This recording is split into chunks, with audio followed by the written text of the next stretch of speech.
पवित्र धरती श्री अमृतसर साहब, सारी प्रेस, इलैक्ट्रॉनिक, प्रिंट, सोशल, जिन्ने भी मंचां तुसीं रिप्रजेंट करते हैं, थोड़ा स्वागत है, बहुत बहुत मेहरबानी। बड़ी इंपॉर्टेंट प्रेस कॉन्फ्रेंस है। कुछ ਇਹੋ ਜਿਹੇ इतिहासिक ऐलान अज तुहाडे सामने करांगे जो पहला कभी किसी ने सोचे नहीं सी। देश नूं आजाद होए नूं 75वां साल लग गया, पर जो आजादी शहीदां ने अपने सुपनियां दे विच सोची सी, वो आजादी आम लोगों के घर तक पहुंची नहीं। वो सिर्फ बड़े बड़े महलों तक या लाल बत्ती वालियां गड्डियां तक सीमित होकर रह गई। जो शहीदां की सोच सी वो किते ना किते धुंधली पैंदी नजर आ रही है। हैरानी, दुख उस वेले हुंदा जदों कोई 90 साल का बजुर्ग सानू ये कह दिंदा, पुत्र इन्हां नालों तां अंग्रेज ही चंगे सी। फिर सानू इस गल का दुख हुंदा है कि असीं शहीद आजम भगत सिंह, राजगुरु सुखदेव, करतार सिंह सराभा, शहीद उधम सिंह वर्गे, लाला लाजपत राय जी, चंद्रशेखर आजाद, अशफाक उल्लाह वर्गे इन्ने हीरे असीं क्यों गवा लए? फिर जे असीं अजे भी अंग्रेज़ों को यही कहना कि चंगे सी, तो इसका मतलब किते ना किते लोग जिहड़े ने जिन्हां ने बाद दे विच देश जिन्हां दे हत्थ च आया, उन्होंने इन्ने दुखी करते कि वो चंगे कहाते। आम आदमी पार्टी एक ऐसी पार्टी है जिहड़ी एक अंदोलन चों निकली है।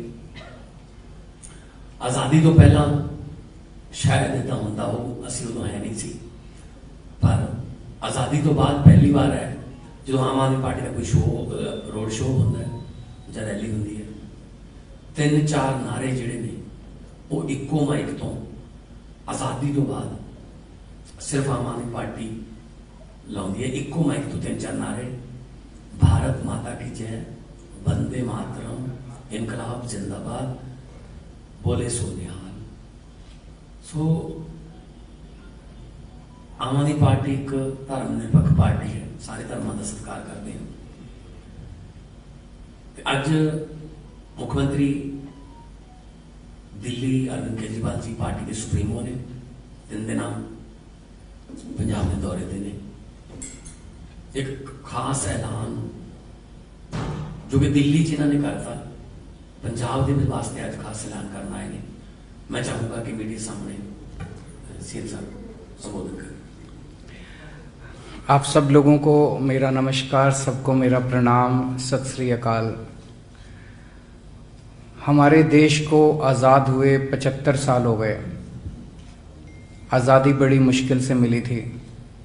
बहुत लोगों ने अपनी जान कुर्बान की, बहुत लोगों ने लंबा संघर्ष किया, उसके बाद आज़ादी मिली थी। लेकिन धीरे धीरे हम उन लोगों की कुर्बानी और उनके संघर्ष और उनके विचारों को भूलते जा रहे हैं। पूरे के पूरे सिस्टम के ऊपर गंदी राजनीति हावी होती जा रही है। आज़ादी दिलाने के लिए बहुत लोगों ने कुर्बानियां दी और किसी भी कुर्बानी या किसी भी संघर्ष को कम नहीं आंक सकते। लेकिन फिर भी अगर जितने लोगों ने कुर्बानियां दी और संघर्ष किया, उनको सबको अगर देखें तो 2 शख्सियत ऐसी नज़र आती हैं जो एक तरह से पूरे आज़ादी के आंदोलन को रिप्रेजेंट करती हैं, और वो हैं बाबा साहब अम्बेडकर और शहीद आज़म भगत सिंह।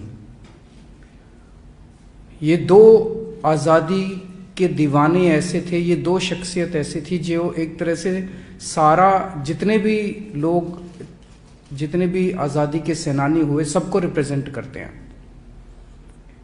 बाबा साहब अम्बेडकर के हम केवल फैन नहीं हैं, हम उनके भक्त हैं, हम उनकी पूजा करते हैं। और ये मैंने कई जगह बोला है कि आइंस्टाइन ने महात्मा गांधी के लिए कहा था कि आने वाली पीढ़ियां ये यकीन नहीं करेंगी कि ऐसा शख्स पृथ्वी के ऊपर, हार्ड मास का ऐसा शख्स पृथ्वी के ऊपर कभी पैदा हुआ था, कभी चला था। वो बात मैं बाबा साहब अम्बेडकर के लिए कहना चाहता हूं कि बाबा साहब अम्बेडकर का जो संघर्ष था, जो उन्होंने जिंदगी में हासिल किया, मेरा अपना मानना है कि आज जितना मैं उनको पढ़ता हूं, जितना हम लोग उनके बारे में, उनके विचार और उनके संघर्ष के बारे में पढ़ते हैं, यकीन नहीं होता कि ऐसा व्यक्ति पृथ्वी पे आया था। एक गरीब घर में जन्मे, बहुत ही गरीब, महार जाति से आते थे। उस टाइम बहुत ज़्यादा उनको अछूत माना जाता था, छुआछूत का उन्होंने सामना किया। क्लास में जाते थे, क्लास के बाहर बिठा दिया जाता था, क्लास में नहीं घुसने देते थे। वो शख्स जो एक छोटे से गांव से इतने गरीब घर में, उनके खाने को नहीं था, कई भाई बहन थे, वो वहां से निकल के वो शख्स अमेरिका से और लंदन से 2 पीएचडी की डिग्री लेके आता है।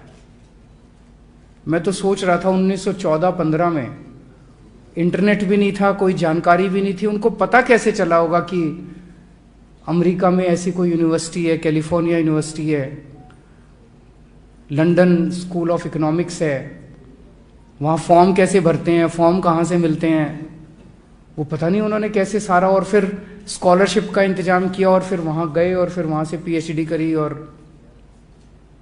2 पीएचडी करी। आज के ज़माने में एक विदेश से, हम अपने बच्चों को कईयों को विदेश भेजना चाहते हैं, एक पीएचडी करना मुश्किल है, एक बाहर से पढ़ाई करना मुश्किल है। उन्होंने 2-2 पीएचडी करी, मास्टर्स की, खूब सारे कई सब्जेक्ट्स के अंदर उन्होंने मास्टर्स की डिग्री करी। उसके बाद देश का संविधान लिखा, देश के कानून मंत्री बने। उन्होंने अपनी जिंदगी में शिक्षा को सबसे ज्यादा महत्व दिया, सबसे ज्यादा महत्व उन्होंने शिक्षा को दिया। उनके और शहीद आजम भगत सिंह के रास्ते अलग अलग थे, लेकिन उनकी मंजिल एक ही थी।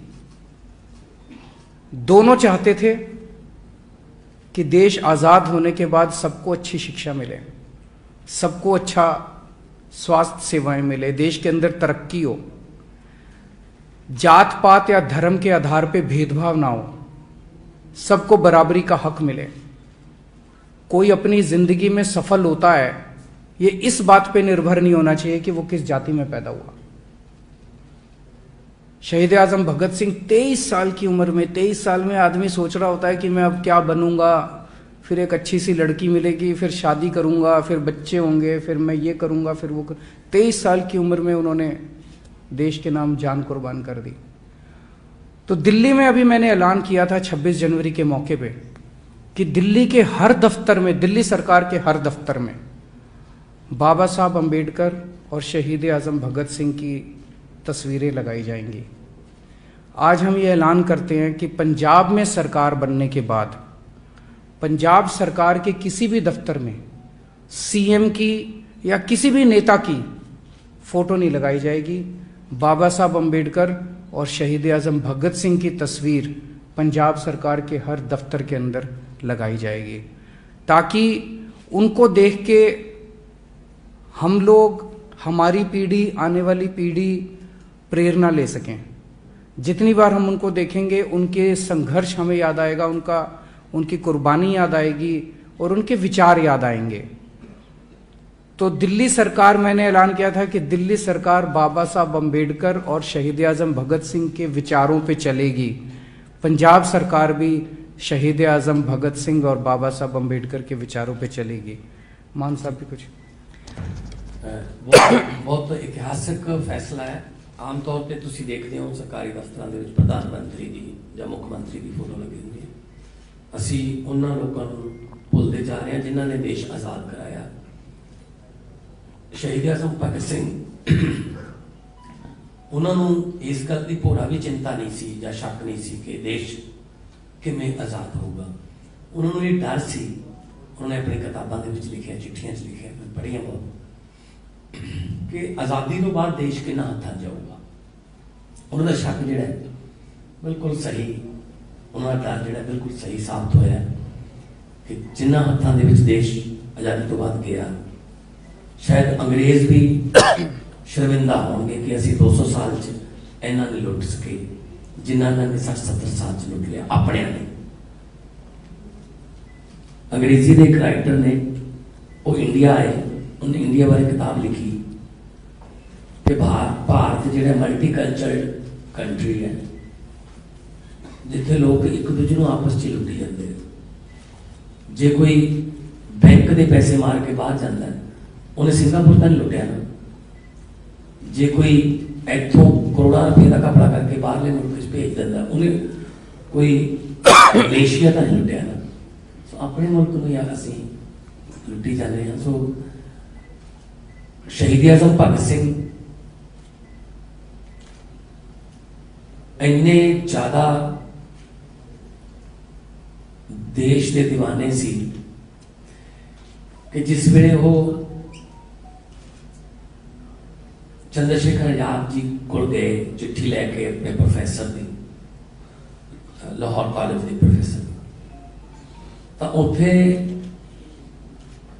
पहले दिन ही उन्होंने एक ड्यूटी मिल गई कि एक बड़ी इंटरेस्टिंग स्टोरी है सीएम साहब कि कोई सेठ सीगा, धनी सेठ सीगा भी उहदे घरे नाका मारना है पैसे लेके आने, कोई पार्टी चलाने वास्ते पैसे चाहिए। तो रेकी करके उन्हें कहा भगत सिंह की ड्यूटी ते एक होर मुंडे की ड्यूटी लग गई। पहले दिन पिस्तौल मिल गया कि तुसी वो बाहर सौंदा है वेड़े दे विच, वड्डी उहदी हवेली है, तुसी उहदी कनपट्टी ते पिस्तौल रखना है, बाकी काम असीं अंदरों कर लांगे।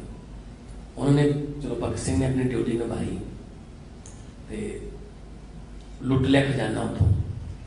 तो जाते जाते रस्ते जो जिहड़ा नाल दा मुंडा सी उहने दस्सिया कहंदा जनाब जिहड़े नवे आए ने सरदार भगत सिंह इन्हां दे हत्थ कंब रहे सी जिस वेले पिस्तौल रखिया सी तां कंबदे।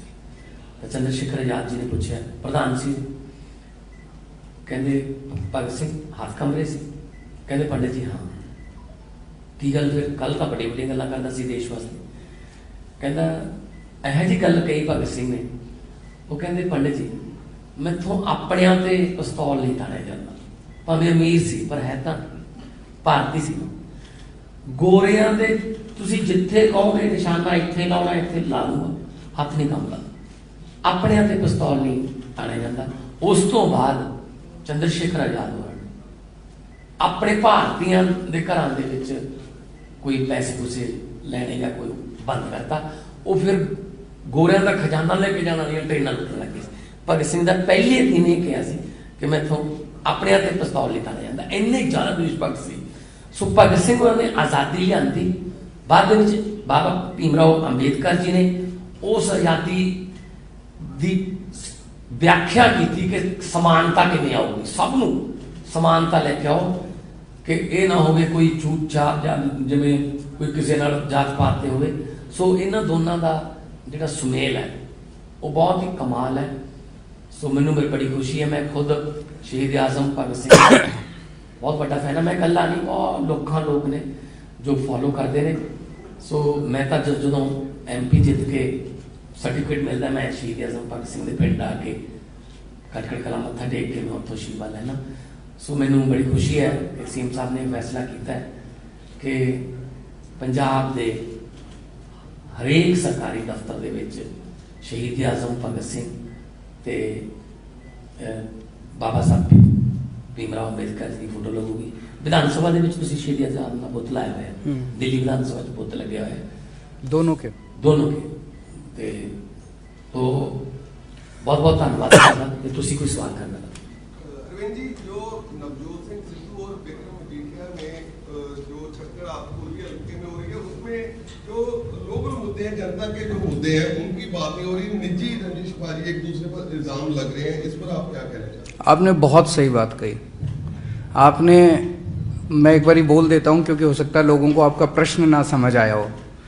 इन्होंने प्रश्न किया है कि अमृतसर ईस्ट से नवजोत सिंह सिद्धू और मजीठिया दोनों लड़ रहे हैं और दोनों एक दूसरे पे गालियां दे रहे हैं, एक दूसरे को गाली गलौज कर रहे हैं, गंदी गंदी गालियां दे रहे हैं, जिसमें जनता के जो मुद्दे हैं वो दबते जा रहे हैं। जनता के मुद्दों की कोई बात नहीं कर रहा। हमारा भी यही कहना है कि ये दोनों एक तरह से बहुत बड़े पॉलिटिकल हाथी हैं जिनके पैरों के नीचे जनता कुचल जाती है। जनता को कोई लेना देना नहीं है, वो इनको क्या गाली देता है, कितनी गंदी गाली देता है, वो इसको क्या गाली देता है। जनता को तो ये चाहिए मेरी बिजली आ जाए, मेरे घर के सामने की बिजली, सड़क ठीक हो जाए, पानी आ जाए, मेरे स्कूल ठीक हो जाए। वो बात केवल और केवल हमारी वहां से जो कैंडिडेट है डॉक्टर जीवन ज्योत, केवल डॉक्टर जीवन ज्योत घर घर जा रही है। उसको आप मीडिया में नहीं देखोगे, बेचारी आम औरत है, आम महिला है, वो बात कर रही है। अगर अमृतसर ईस्ट से अब सिद्धू साहब तो कई साल हो गए उनको एमएलए बने हुए, लोग बताते हैं कि फोन करो तो फोन नहीं उठाते, मिलने जाओ तो मिलते नहीं है, अपने हल्के के लिए कभी कुछ किया नहीं है। तो ये जो महिला है हमारी डॉक्टर जीवन ज्योत, ये आम महिला है, इसके पास लोग जाया करेंगे तो ये मिलेगी। इसको रात को 2 बजे भी बुलाएंगे तो ये उठ के आपके सुख दुख में काम आएगी। मजीठिया है वो बस मैं तो इसको हराना है। अरे हराना है, जनता का क्या, तुम आपस में लड़ोगे, उनका कोई लेना देना नहीं अमृतसर ईस्ट से मजीठिया का, वो केवल नवजोत सिंह सिद्धू को हराने आए हैं। तो मेरा तो यही कहना है कि इस बार जनता एक बटन दबा के जीवन ज्योत को जिता दे और एक ही बटन से ये दोनों हार जाएंगे। आम आदमी पार्टी आंदोलन से बाहर निकली थी तो आपने मुख्यमंत्री शीला दीक्षित के खिलाफ चुनाव लड़ा था। यहाँ पर बहुत से तो नए कैंडिडेटों चेहरों को मौका दिया गया था। अब जब इस बार चुनाव लड़ा जा रहा है, बहुत सारे ऐसे कैंडिडेट हैं जो दूसरी पार्टियों से आए हैं। क्या आम आदमी पार्टी को जनता के बीच से नए चेहरों का चयन नहीं कर पाई या कुछ और वजह है इसकी? नहीं, ऐसा कुछ नहीं है। मैं तो हमेशा ही कहता हूं कि किसी भी पार्टी की विचारधारा और उस पार्टी का मैनेजमेंट उसकी टॉप लीडरशिप से डिसाइड होता है। दूसरी पार्टियां खराब है क्योंकि उनके टॉप के लीडर खराब हैं, तो वो नीचे वैसे ही लोगों को लेके आते हैं, वैसा ही उनकी सरकारें चलती हैं। दूसरी पार्टियों में भी लेकिन अच्छे लोग हैं जो वहां पे बड़े घुटन महसूस कर रहे हैं। मैं तो अपनी हर प्रेस कॉन्फ्रेंस में कहता हूं कि पहले उनके पास कोई विकल्प नहीं था, अब आम आदमी पार्टी आ गई, अच्छी पार्टी है, ईमानदार पार्टी है। मैं तो सारी पार्टी के लोगों को बोलता हूं कि जो जो अच्छे लोग हैं, जो देश के लिए काम करना चाहते हैं, अपने लिए नहीं काम करना चाहते, ऐसे लोग अपनी अपनी पार्टी छोड़ के आ जाओ। सर एक मेरा सवाल है, 2 सवाल है। एक तो ये कि भगवंत मान को जब आप बोलते हैं कि कट्टर ईमानदार, ये विरोधियों को ये शब्द अच्छा नहीं लगता। दूसरा ये कहा जा रहा है कि भाजपा जो है वो आम आदमी पार्टी के साथ जो मिलकर पंजाब में घुसना चाहती है, बी टीम के तौर पर काम करती है। तो पहला प्रश्न आपका, एक बार माइक दे दो, इनके प्रश्न बड़े अच्छे हैं, जरा जनता को वो भी सुनाई दे जाए कि प्रश्न। सर मेरा सवाल ये है कि पहले वाला एक बार पूछना फिर दूसरा बात। बिल्कुल पूछ रहा हूँ कि भगवंत मान को कट्टर ईमानदार कहा जाना जो कहीं न कहीं विरोधियों को अच्छा नहीं लग रहा। कट्टर ईमानदार की डेफिनेशन क्योंकि वो इसलिए कि जब मैं इनको कहता हूं कि वो कट्टर ईमानदार हैं तो उनको लगता है कि वो कट्टर भ्रष्टाचारी हैं, तो वो डिफरेंस बड़ा साफ हो जाता है। वो लोग कट्टर भ्रष्टाचारी हैं, हर फाइल साइन करने के पहले देखते हैं इसमें कितने पैसे कमा लूं, कोई उनसे मिलने आता है इससे कितने पैसे नोच लूं। वो केवल और केवल पैसा लूटने के बारे में सोचते हैं। और ये आदमी केवल और केवल पंजाब के बारे में सोचता है। लेकिन नवजोत सिंह सिद्धू एक ऐसे भगवंत मान की भी तारीफ करते हैं लेकिन खुद को भी ईमानदार बताते हैं। देखिए मैं किसी इंडिविजुअल के ऊपर नहीं जाऊंगा, मैं एक सिस्टम की बात कर रहा हूं। दूसरा सवाल फिर मेरा जो था कि आम आदमी पार्टी के सहारा लेकर भाजपा जो है पंजाब में आना चाहती है, ये कांग्रेस के सांसद कह रहे हैं। कैसे? वो कहते हैं कि एक तरफ जब आपने भगवंत मान जी को सीएम कैंडिडेट बनाया, दूसरी तरफ ईडी की रेड होती है और 2 वीडियो पैरेलल चलाई जाती है। एक तरफ ये कि अपना भगवंत मान जी चेहरा बने हैं, दूसरी तरफ भाजपा जो है वो शो कर रही है कि अपना जिस तरीके से कि पंजाब में उनको अभी किसान आंदोलन के बाद जो है पंजाब में घुसने नहीं दिया जा रहा। आप सहारा लेके जो है वो आप ये कहना चाहते हो कि भाजपा को कह के चन्नी साहब पे ईडी की रेड मैंने कराई है?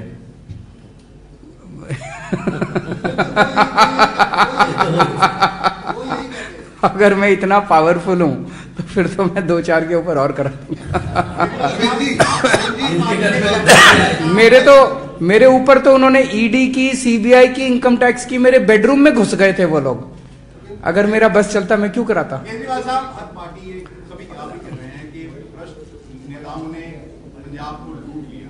आम आदमी पार्टी की सरकार बनती है तो जो पैसा लूटा गया, जिन्होंने बड़े बड़े महल खड़े किए या किसी तरह से वो संपत्तियां उनके पास है, उसको लेकर कोई आपके पास कोई प्लान है? एक कमेटी का गठन किया जाए, एक पैसे वसूल किए जाए? मेरा सवाल एक पैसे का हिसाब लेंगे, एक पैसे का हिसाब लेंगे। जितना इन्होंने लूटा है सारा पंजाब का पैसा वापस लिया जाएगा। एक गल हो रहा है सर कि कहा जाता है कि पंजाब पर 3 लाख करोड़ का कर्ज है। मेरा सवाल है कि वो कर्ज 3 लाख करोड़ कर्जा खर्चा कहां गया, कहां खर्च हुआ? ना तो कोई स्कूल बनाया उन्होंने पिछले 20 साल में, ना कोई यूनिवर्सिटी, ना कॉलेज, ना अस्पताल, ना कोई सड़क। नवजोत सिंह सिद्धू भी कह रहे हैं कि इन सब नेताओं की जेबों में गया पैसा सारा। तो 14.5 साल सिद्धू साहब उनके साथ थे, पिछले 14.5 साल से 9.5 साल हो गए बीजेपी और उसके अकाली दल के, और 5 साल इनके, 14.5 साल सत्ता का हिस्सा है। अभी भी सिद्धू साहब कह रहे हैं बदलाव की राजनीति आएगी। अरे किसको बदलाना चाहते हो आप? हम कह रहे हैं कि इनको बदलाव। तो राहुल गांधी के सामने उन्होंने कहा, शरियान कहा कि मुझे कोई फैसला लेने की शक्ति देना, मुझे दर्शनी घोड़ा मत बनाना।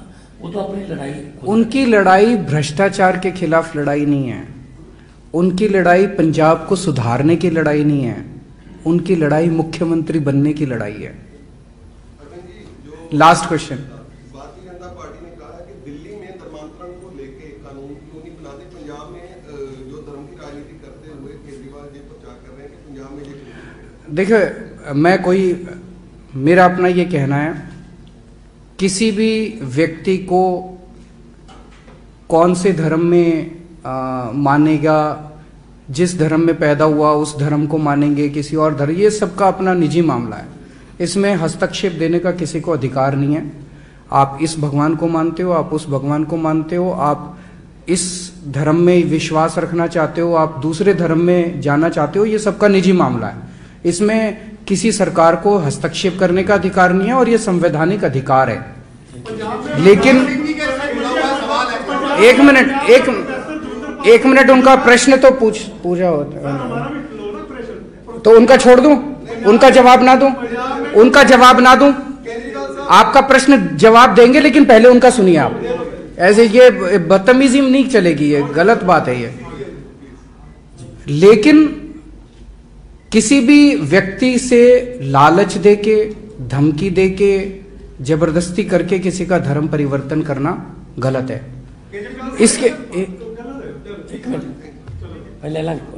इसके लिए जो भी कदम उठाने की जरूरत है वो कदम उठाए जाने चाहिए। मेरा अपना मानना है, मुझे कुछ वकीलों ने बताया, लेकिन इसको और एग्जामिन करने की जरूरत है कि आज जो देश का कानून है, उस देश के कानून में सफिशिएंट धाराएं हैं और सफिशिएंट प्रावधान है कि अगर कोई जबरदस्ती करता है तो उसको जबरदस्ती करने से रोका जा सके। आज भी देश के अंदर सफिशिएंट प्रावधान है। नया कानून बनाने की जो बात है, ये जो कर रहे हैं ये लोग, ये पॉलिटिकल इशू है। ये इन लोगों को कोई किसी से कुछ लेना देना नहीं है। जो कर रहे हैं पॉलिटिकल इशू है, लेकिन इसके लिए जो भी कदम उठाने की जरूरत है कि जबरदस्ती किसी का भी धर्म परिवर्तन करना, ये गलत काम है। हाँ जी। अमरपाल सिंह भुल्लर की रिहाई के लिए पंजाब में मामला गंभीर है। वो बोल रहे हैं कि आम आदमी पार्टी का जो विरोध है वो सिर्फ जथेबंदियां कर रही हैं। अभी भी आपके पास मैसेज मिला होगा कि बाहर भी कत्ल हुए हैं, तो क्या अड़चन क्या है प्रोफेसर? मैंने कल भी इसका डिटेल में जवाब दिया था, दोबारा आपको बता देता हूं। सबसे पहली बात, ये सेंसिटिव मामला है। इस पे केवल और केवल अकाली दल गंदी राजनीति कर रहा है और हम इस गंदी राजनीति की कठोर निंदा करते हैं। जो अकाली दल कर रहा है, ये गंदी राजनीति कर रहा है, इसकी हम कठोर निंदा करते हैं। दिल्ली के अंदर लॉ एंड ऑर्डर और पुलिस दिल्ली सरकार के पास नहीं है, वो एलजी साहब के पास है, केंद्र सरकार के पास है। लेकिन इसका मैं प्रोसेस समझा देता हूं ये कैसे। एक सेंटेंस रिव्यू बोर्ड है, वो सेंटेंस रिव्यू बोर्ड ये डिसाइड करता है, जितने भी मामले आते हैं, केवल ये नहीं, किसी का मामला आया रिहाई का, वो डिसाइड करता है करना है कि नहीं करना। किसी का मामला आया सजा कम करने का, वो डिसाइड करता है। किसी का मामला आता है कि सजा माफ करनी है, वो डिसाइड करता है। उस सेंटेंस रिव्यू बोर्ड में जज बैठते हैं, उस सेंटेंस रिव्यू बोर्ड में अफसर बैठते हैं, उस सेंटेंस रिव्यू बोर्ड में पुलिस अधिकारी बैठते हैं, जो कि केंद्र सरकार के अंडर में आते हैं। उसमें मुख्यमंत्री की कोई दखलंदाजी नहीं है। वो सेंटेंस रिव्यू बोर्ड की अगली जो भी मीटिंग होगी, मैं इतना इंश्योर कर सकता हूं कि मैंने जब मेरे नजर में ये बात आई, मैंने तुरंत, मुख्यमंत्री तक सारी बातें पहुंचती नहीं है, लेकिन मैं पिछले 2-3 जब यहां पे आया पंजाब के दौरे पे, तो कुछ लोगों ने मेरे से ये जिक्र किया, तो मैंने होम सेक्रेटरी को, दिल्ली के होम सेक्रेटरी को तुरंत फोन करके बोला है भाई सेंटेंस रिव्यू बोर्ड की मीटिंग जल्द से जल्द बुलाओ और ये इंश्योर करो कि अगली मीटिंग के अंदर एजेंडा में इनका भी होना चाहिए।